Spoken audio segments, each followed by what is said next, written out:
Olá, bem-vindo ao Prosa de Trabalho Entrevista. Eu sou Janaína Oliveira. O tema de hoje é o Maio Lilás, campanha que reforça a importância da liberdade sindical. E neste ano traz um alerta urgente: o papel dos sindicatos no combate ao assédio eleitoral e na defesa da democracia no ambiente de trabalho. E para falar sobre esse assunto, eu converso com o Procurador do Trabalho, Alberto Emiliano, titular da Coordenadoria Nacional de Promoção da Liberdade Sindical e do Diálogo Social, a CONALES, do Ministério Público do Trabalho. Também participa desta conversa a vice-coordenadora da CONALES, Procuradora do Trabalho, Cristina Benedetti, e ainda a advogada sindical Zilmara Alencar. Obrigada a todos pela presença, sejam todos muito bem-vindos. Obrigada, Janaína. A gente começa então falando do tema deste ano. Doutor Alberto, por que incluir o assédio eleitoral nesta campanha?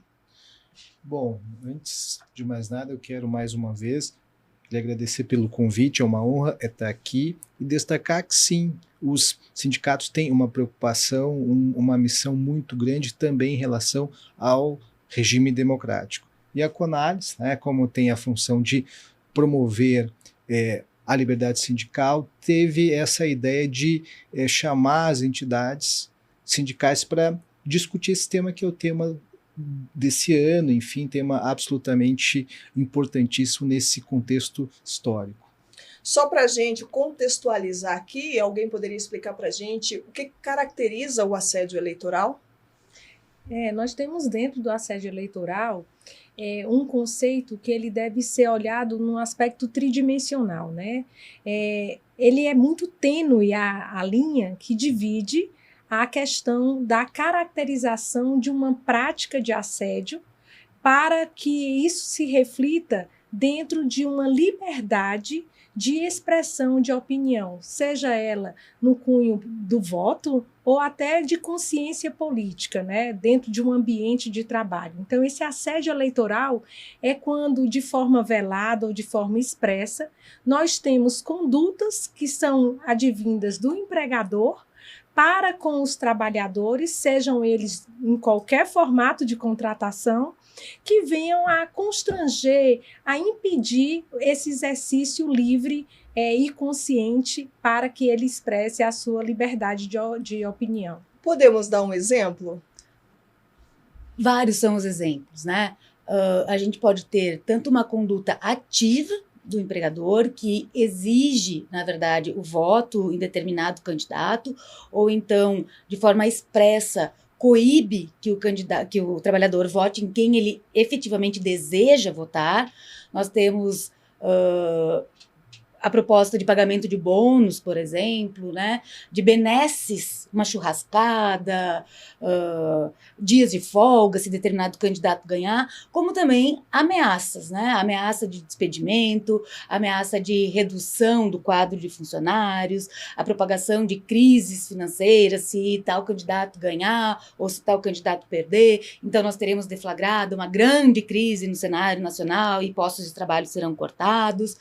Tivemos exemplos concretos nas eleições passadas de empregadores que exigiam que as trabalhadoras filmassem o voto, colocassem o aparelho celular no sutiã, por exemplo, para gravar em quem estavam votando, e essa prova seria condição de manutenção do emprego.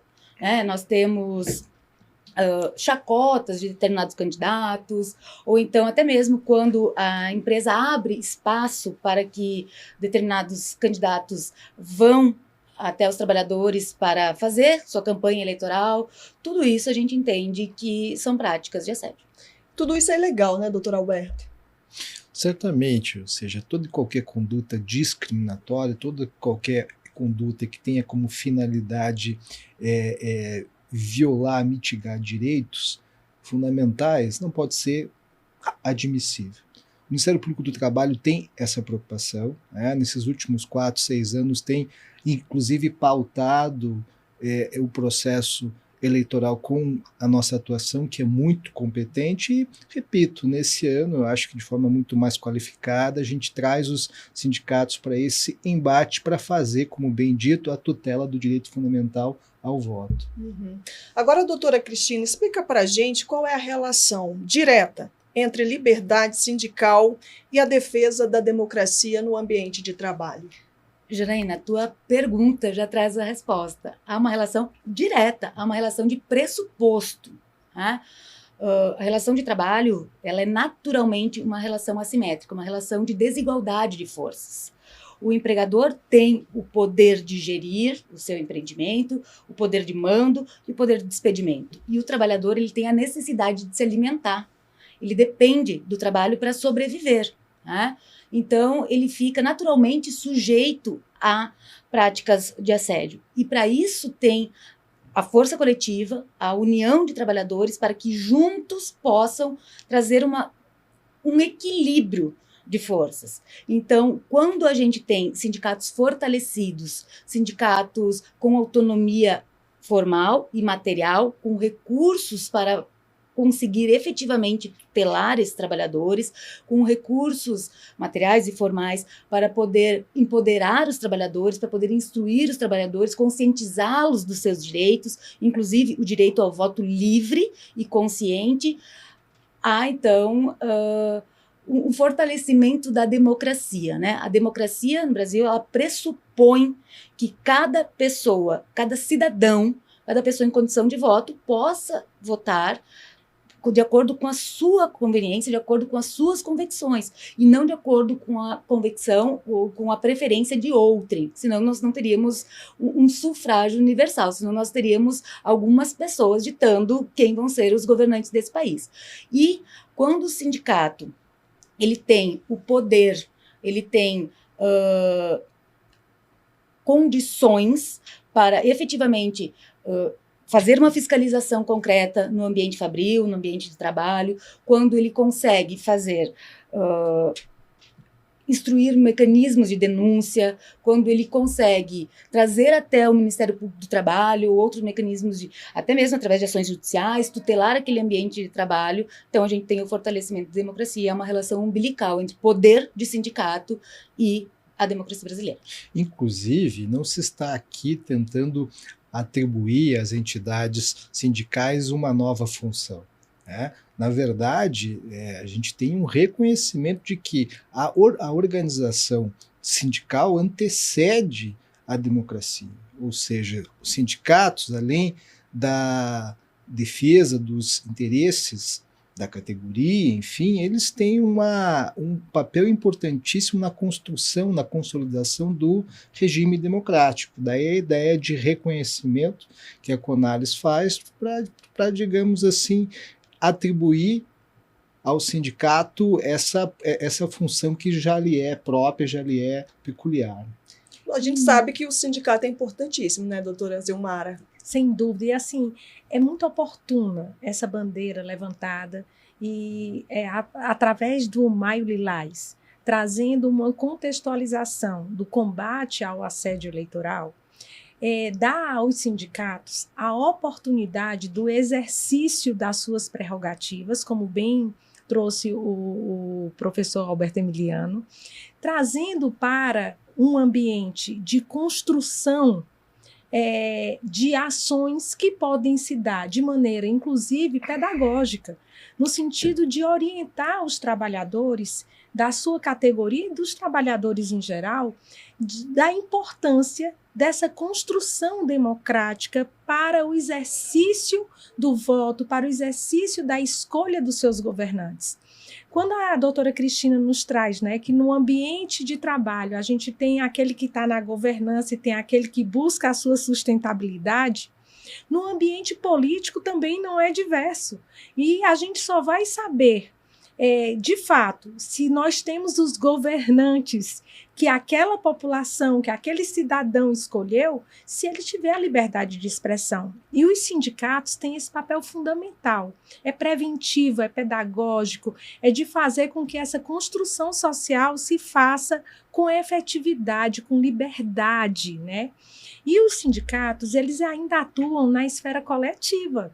E, ao atuar na esfera coletiva, você termina por trazer àquele trabalhador uma contextualização de que ele não está sozinho. Esse é o grande papel do sindicato, é de saber que a luta é coletiva, que o objetivo é de uma proteção coletiva. Então, esse papel cai e cabe muito bem aos sindicatos. Sindicatos, eles são de fundamental importância na vida do trabalhador, a gente sabe disso, porque tem trabalhador que até fala assim, eu posso negociar diretamente com o meu patrão, mas pode, doutora, a pessoa que tem ali, que busca a sustentabilidade dela, negociar com a parte mais forte? Essa é uma discussão bastante sensível, né? Nós, no Ministério do Trabalho, entendemos que não há uma liberdade, ainda que haja uma hipotética liberdade formal daquele trabalhador, ainda que a legislação venha caminhando no sentido de tentar reconhecer o poder ou a prerrogativa do trabalhador, que, como a gente falou aqui, há uma relação naturalmente desigual. Quando você precisa de algo, quando você depende de algo, depende do trabalho, você não está em condição de negociar igualmente. E a gente não pode esquecer que o direito do trabalho, por si só, ele tem várias funções, mas uma delas também é impedir que haja uma competição desigual ou uma competição darwiniana, né, entre os próprios trabalhadores. A partir do momento em que um trabalhador que necessita do pagamento no final do mês aceita uma proposta indecorosa ou uma proposta de valor muito baixo, todos os demais trabalhadores acabam obrigatoriamente tendo que aceitar propostas mais baixas. Cada vez vai reduzindo o poder de barganha e o poder de... E, doutora Cristina, eu acho que, assim, até trazendo para uma reflexão do tema, no mundo do trabalho, nós temos direitos que são disponíveis e tem direitos que são indisponíveis.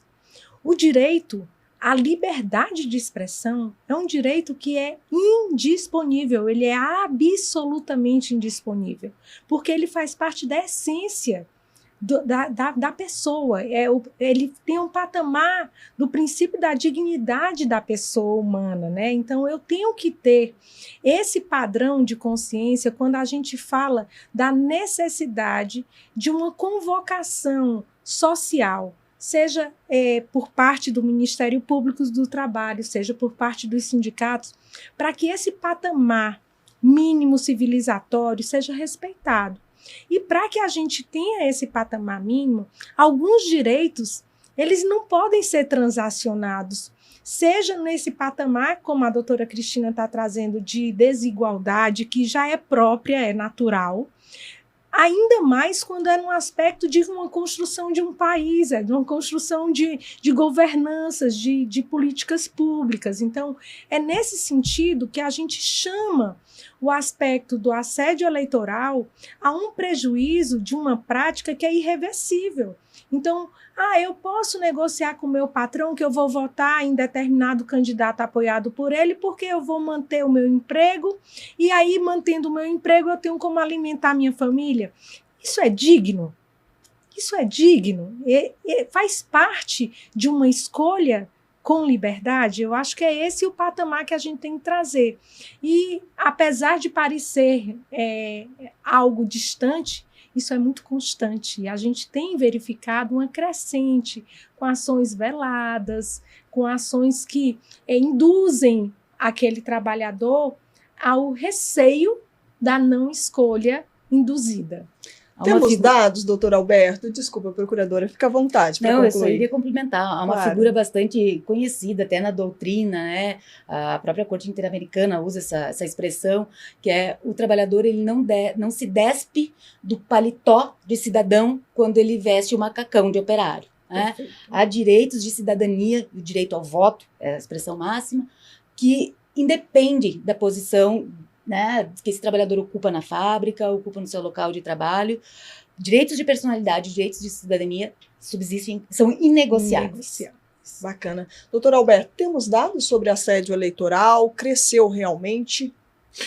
Em 2022, eu até já mencionei isso, o Ministério Público do Trabalho pautou a questão do assédio eleitoral no país inteiro, ou seja, praticamente todos os dias, naqueles últimos dias do processo eleitoral, a PGT publicava boletins de quantas denúncias, quantos termos de compromisso, centenas de ataques e ações civis públicas foram propostas naquele período. Em 2024, a gente estava mais preparado, com uma estrutura melhor, o número reduziu. Pensou-se que o fato por serem eleições municipais, mas também por conta da nossa atuação 2 anos antes. Esse ano, 26, por se tratar de um processo eleitoral muito mais amplo, tanto no âmbito federal quanto no âmbito estadual, há uma expectativa negativa até de que o número de denúncias seja muito grande, de assédio eleitoral. E esse, dentre outros, é um dos motivos pelos quais o MPT e a CONARES convoca as entidades sindicais a participarem desse processo, a participarem não só apresentando denúncias, mas também, e essa ideia do diálogo social, inserindo em acordos e convenções coletivas de trabalho cláusulas relacionadas a essa temática, ou seja, sem prejuízo da Constituição e da nossa legislação tratar sobre essa temática, a negociação coletiva também pode vedar essa prática e os sindicatos, portanto, mais uma vez atuarem como protagonistas. Janaína, um dado que é muito interessante e que revela a importância realmente das entidades sindicais nesse contexto. Em 2024, o Ministério do Trabalho recebeu, 2022, cerca de 3 mil denúncias sobre assédio eleitoral. E a metade dessas denúncias, aproximadamente, vieram de entidades sindicais. Vieram a partir do pacto que o Ministério do Trabalho entabulou com as centrais sindicais, com as demais entidades de todos os níveis da hierarquia sindical. E as entidades fizeram um canal de denúncias específico sobre assédio eleitoral e essas denúncias eram encaminhadas ao Ministério do Trabalho. Então, cerca da metade das denúncias recebidas vieram dessa parceria. Ou seja, o trabalhador reportou primeiramente ao sindicato. Perfeito. E aí o sindicato qualifica essa denúncia, busca elementos para trazer para a gente um pouco mais esmiuçado, já com maior número de provas, o que permite que a gente atue de forma mais rápida, mais célere e efetiva. E a gente garantiu boa... E esse avanço se traduz em dados, mas se traduz também em qualificação. Porque antes, o que é que faria? A gente ficava no acolhimento da denúncia do trabalhador. O trabalhador ia até a sua entidade sindical, relatava e eu acolhia. Agora não. Agora já houve um senso comum de que cabe ao sindicato atuar de forma preventiva também. Então, tanto na celebração de cláusulas quando da negociação coletiva, mas também indo previamente aos locais de trabalho para trazer um voto consciente.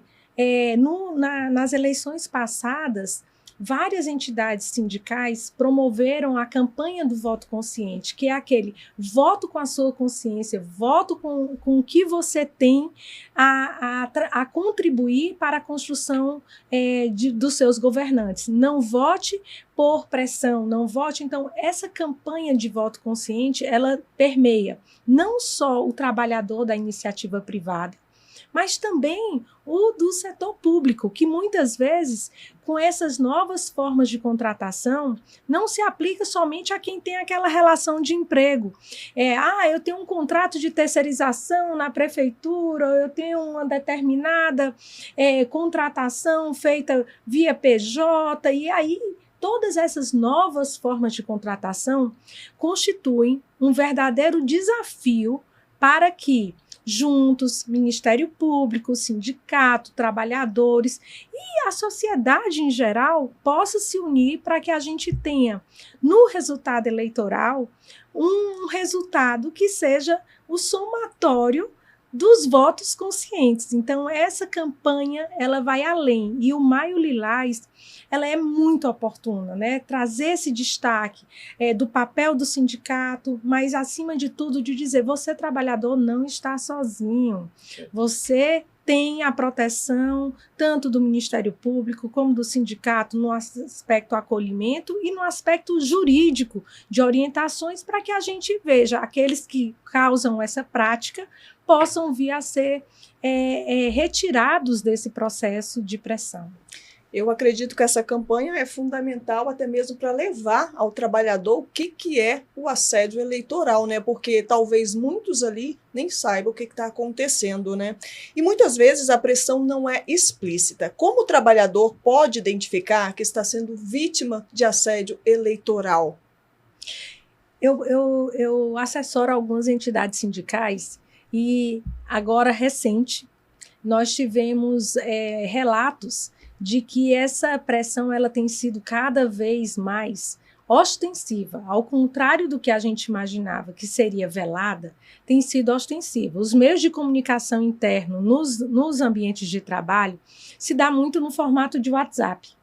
E dentro dos formatos do WhatsApp, você receber todo santo dia uma comunicação interna, dizendo, olha, o candidato A, B ou C, ele vai vir aqui, é importante que vocês estejam atentos ao propósito dele, olha, então, cada dia se traz uma característica, até se fazendo meme em WhatsApp e distribuindo para que todos os trabalhadores tenham acesso apenas àquela informação. É um canal de comunicação único da empresa, onde se coloca informações de maneira ostensiva, no sentido de levar aquele trabalhador a um conhecimento pleno de apenas uma proposta de atuação. Uma forma sutil ali de impor, então. De impor. Exatamente, assim, fica subentendido, né? Ainda que o empregador não diga vote em X ou vote em Y, a partir do momento que todos os dias o empregador chega para esses trabalhadores e enaltece o quão brilhante é o candidato X ou o quão horrível é o candidato Y, o trabalhador percebe que ali há um desejo, né? Há uma pressão, ainda que velada, mas a gente consegue perceber que o desejo é que o voto seja no candidato brilhante e não no candidato horrível. E nesse caso também é assédio eleitoral. Também é assédio eleitoral. Tudo que venha a manipular, venha a influenciar o voto do trabalhador é assédio eleitoral. Uma coisa que preciso deixar muito claro, né? O ambiente de trabalho não é um ambiente em que o empregador está ali para ensinar a votar, ensinar qual é o melhor candidato, mostrar. Esse ambiente não é esse espaço. O empregador não tem essa função de tutor e não tem essa função de instrutor, não é pai. Né? Não tem que ensinar o trabalhador a como votar. O trabalhador tem consciência de perceber qual é o melhor candidato para as suas necessidades, para as suas demandas, para a sua vida, né? Agora, doutor Alberto, o enfraquecimento dos sindicatos pode aumentar essa prática de assédio eleitoral? Certamente. A reforma trabalhista teve como efeito deletério o enfraquecimento das entidades sindicais, seja por conta da restrição às hipóteses de financiamento, seja por aquilo que você disse já, Janaína, da ampliação das hipóteses de acordo individual. Né? Sindicatos fortes, né, são garantias do Estado democrático. O Estado brasileiro ele tem compromisso com a comunidade internacional em tutelar os sindicatos, tutelar a negociação coletiva e tutelar o direito de greve. O Ministério Público do Trabalho, então, cumpre uma função importantíssima, mas também uma função obrigatória para garantir o fortalecimento das entidades sindicais. Doutora Cristina, existem setores que estão mais aí vulneráveis a esse tipo de pressão? O que o MPT tem observado? Não sei se especificamente setores, mas condições de trabalho. Né? Quando a gente tem certas categorias que têm sindicatos mais enfraquecidos, por óbvio, quando há a precariedade do vínculo de emprego, pejotizados, terceirizados, e também entendo que quando a relação de trabalho ela é um pouco mais familiar, né, quando há uma proximidade mais direta entre o empregador e o trabalhador. Falávamos, inclusive, dos condomínios, né? Quando há uma relação muito íntima, o trabalhador doméstico, enfim, trabalhadores de empresas familiares pequenas que estão mais suscetíveis ao contato direto com o empregador. Esses são setores que estão mais vulneráveis à prática de assédio como um todo.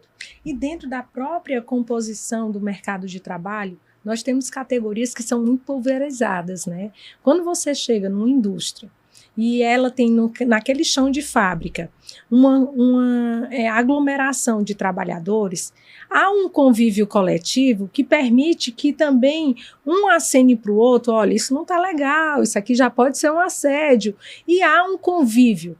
Esse afastamento, home office, atividades que são muito pulverizadas, onde o trabalhador muitas vezes não tem contato com outro trabalhador, termina que é um ambiente mais propício para que esse tipo de prática ocorra, porque não há ali uma proteção recíproca, né? Você termina deixando nessa condição de desigualdade que já foi trazido, que é uma variável que é bastante considerada dentro das relações de trabalho. Agora, como é que o MPT atua diante de uma empresa que é flagrada ali praticando assédio eleitoral?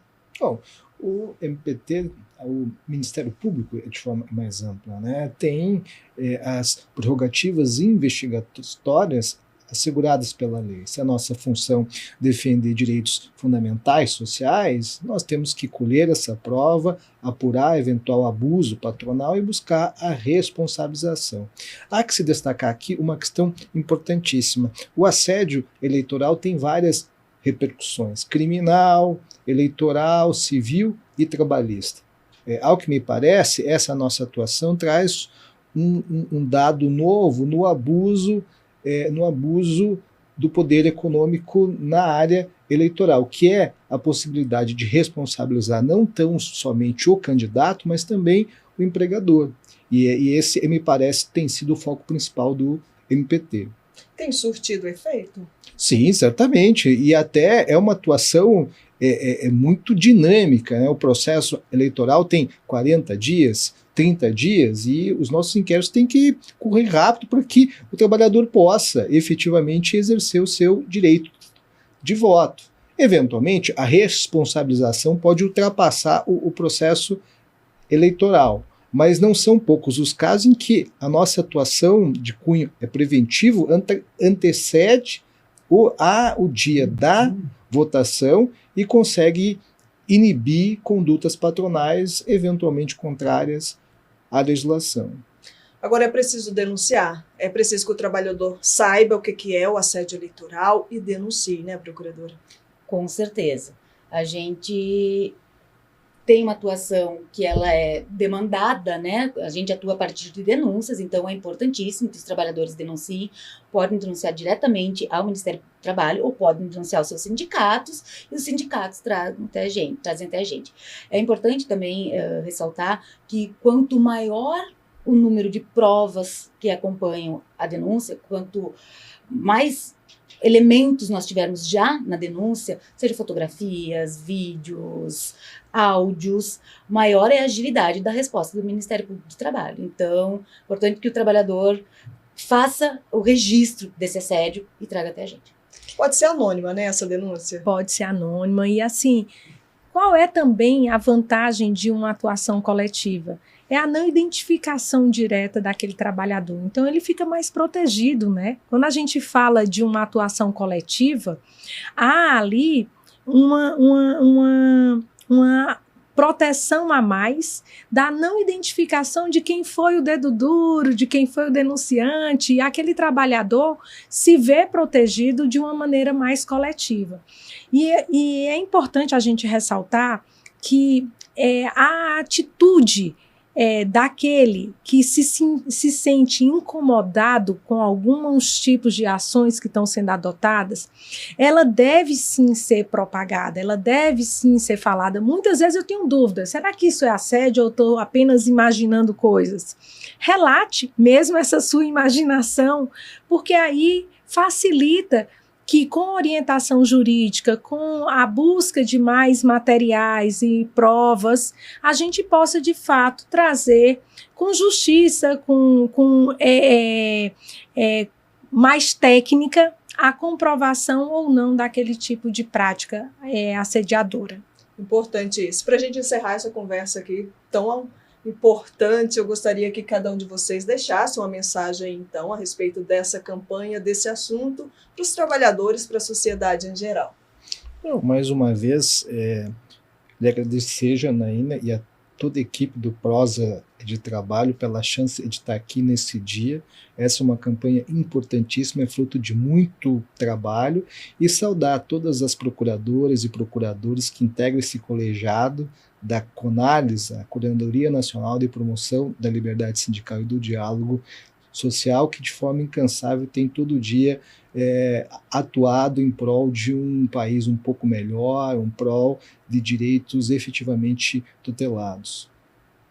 Agradecer também a oportunidade de estar participando desse bate-papo que, acima de tudo, é um bate-papo que chama a nossa responsabilidade, né? Chama ao exercício da cidadania dentro de um ambiente, de uma construção da garantia de um direito fundamental, que é o direito ao voto livre e consciente. Então, você, trabalhador, busque o seu sindicato, atue junto de forma coletiva aos seus companheiros de trabalho, para que ali vocês tenham um ambiente de trabalho que seja responsável por uma construção de um país cada vez mais democrático, né? É isso que eu teria aqui a desejar e a agradecer também. Eu faço coro aqui as palavras, agradeço o convite, parabenizo pelo trabalho, Janaína, excelente, e acho que é importante a gente deixar claro para o trabalhador e para a trabalhadora que o voto deles não tem preço. Não importa o quanto lhes é oferecido, não importa o quanto, o que se fale, né? Aquele momento na urna é o momento do trabalhador mostrar a sua vontade, a sua liberdade de pensamento, a sua liberdade de expressão, e ali é o momento em que a opinião do trabalhador, o interesse do trabalhador vale absolutamente o mesmo que a opinião e o interesse do empregador. Cada pessoa um voto do mesmíssimo valor. Nós não temos mais voto censitário nesse país, não há distinção de valor de voto a depender da classe social, da hierarquia econômica. Cada um tem o mesmo peso, o mesmo valor. Então, exerçam a sua cidadania, votem em quem vocês quiserem, de forma consciente, e convidar a todas as entidades sindicais a atuar em parceria com o Ministério Público do Trabalho neste ano, trazer até nós as denúncias, conversarem com os procuradores e com as procuradoras locais, né, fazermos eventos, conscientizar a população. É muito importante que a gente atue de forma conjunta, o Ministério Público do Trabalho e entidades sindicais nesse ano, para a garantia da democracia brasileira. É isso. Procurador Alberto, Procuradora Cristina, doutora Zilmara, muito obrigada por estar aqui no Prosa de Trabalho Entrevista. Muito obrigada, Janaína. O Prosa de Trabalho Entrevista termina aqui. Veja outros episódios neste canal do MPT no YouTube. Até a próxima.